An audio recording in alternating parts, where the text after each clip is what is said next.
বেদাত বুঝবেন কিভাবে? বেদাত বুঝবেন কিভাবে? সুন্নাত তো আমরা বুঝি, সুন্নাহ আমরা বুঝি, কারণ রাসূল সাল্লাল্লাহু আলাইহি ওয়াসাল্লাম সুন্নাত বলে গেছেন।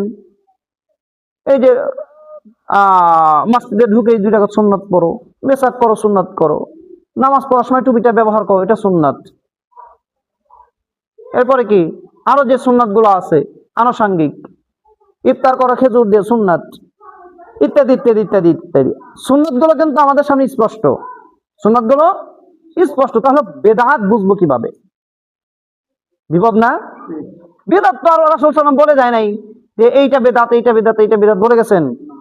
বলে যান নাই। তাহলে বেদাত বুঝবো কিভাবে?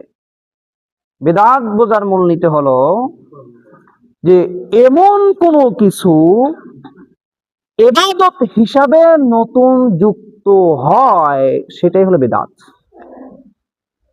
কি হিসাবে? ইবাদত হিসাবে। কি ইবাদত? আল্লাহ তাআলার ইবাদত হিসাবে সওয়াবের জন্য যা কিছু করা হয়, যা রাসূল সাল্লাল্লাহু আলাইহি সাল্লাম শিখান নাই, এটা হলো বিদআত। এটা হলো বিদআত।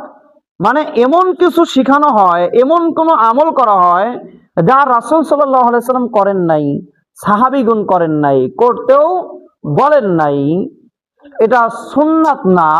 দেখা যাচ্ছে রাসূল সাল্লাল্লাহু আলাইহি সাল্লামের সুন্নাতের মধ্যে এই আমলটা নাই, তাহলে এইটা নতুন করে তৈরি করা হয়েছে, এটাই হলো বিদআত। বেদাতের মূলনীতি সহজ না? তাহলে কি গুনে গুনে বের করতে হবে? গুনে গুনে বের করতে হবে না। এখন আমি যদি বলি যে জুমার সালাতের খুতবা আমি দিব, আপনারা সবাই দাঁড়িয়ে দাঁড়িয়ে খুতবা শুনবেন, 10টা করে নেকি বেশি পাবেন। কি হবে এটা? দাঁড়িয়ে খুতবা শুনলে 10টা করে নেকি সুন্নাহ নাকি বেদাত? তাহলে বেদাত কিভাবে বুঝলেন? সহজ না? এই তো।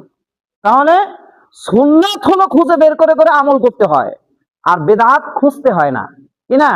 বেদাত সহজ একটা শব্দের মধ্যে। রাসূল সাল্লাল্লাহু আলাইহি ওয়াসাল্লাম বলছেন, মা আহদাতা ফি আমরিনা হাযা মা লাইসা মিনহু ফাহুয়া রাদ্দুন।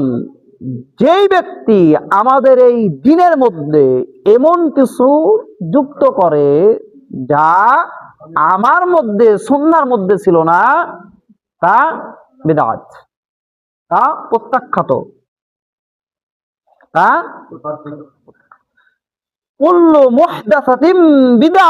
মুহদাসা মানে আবিষ্কৃত, আবিষ্কৃত।